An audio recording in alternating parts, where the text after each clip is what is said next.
This is Brian Blessed speaking to you, not Stephen Sexy Gorgeous Fry. Liquid ass!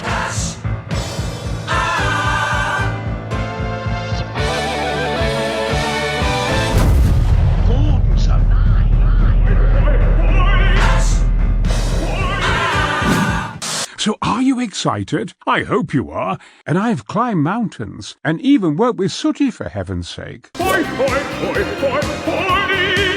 I was incredibly ugly. After about 6 months, I developed blonde curly hair and became terribly pretty. I'm Mrs. Brindley. I had to nurse you after you were born because you were so ugly. Mrs. Brindley, I cried. As this horrible little bastard was trying to steal my rattle, I gradually became angrier and angrier until I eventually cried out, "Bugger!" That was your first word, Brian.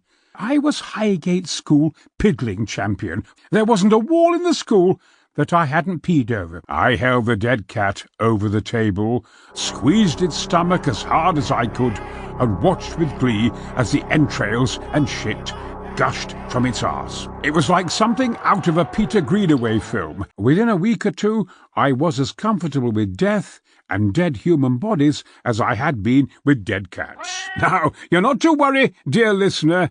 I'm not about to get all Bleak House on you, but when I was about 7 or 8 years of age, my father was gassed.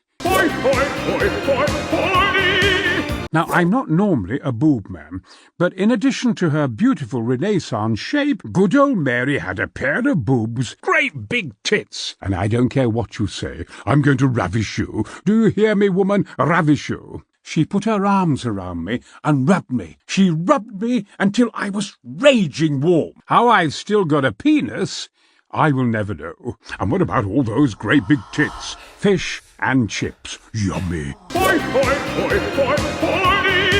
It was an absolutely gigantic billboard. Star Wars. When I alighted at my destination, there it was again. Star Wars. I was intrigued, even slightly agitated. Why the hell didn't you get me an audition to appear in bloody Star Wars, you useless bastard? Okay, Brian, you're a giant eccentric toad. I didn't spend half my life with the Royal Shakespeare Company to end up as a toad. What a cheek!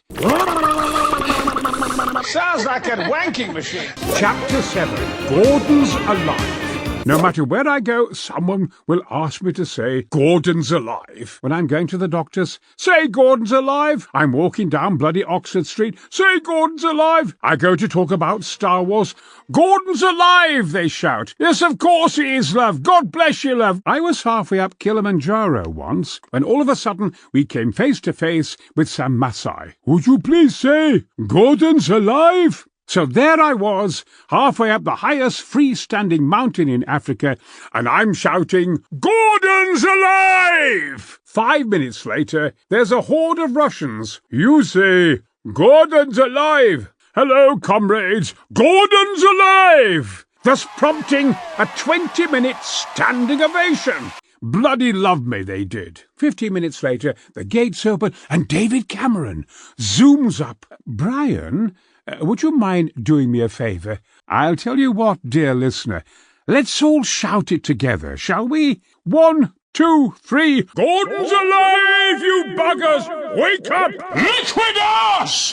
A policeman announces to his wife that he's leaving her, after which she hits him over the head with a frozen leg of lamb. Poor bastard. Thinking on her feet, she then calls his colleagues at the station, claiming that she'd found him dead after returning from the shops. I played the inspector, by the way. Then, whilst they speculate over who and what killed the poor man, she invites them all to stay for a roast lamb dinner. And so we all eat the murder weapon. Perfect. You'll just have to go in your pants. Don't forget to wash your hands. Try picking the bones out of that. Remember, think blessed. Don't sulk.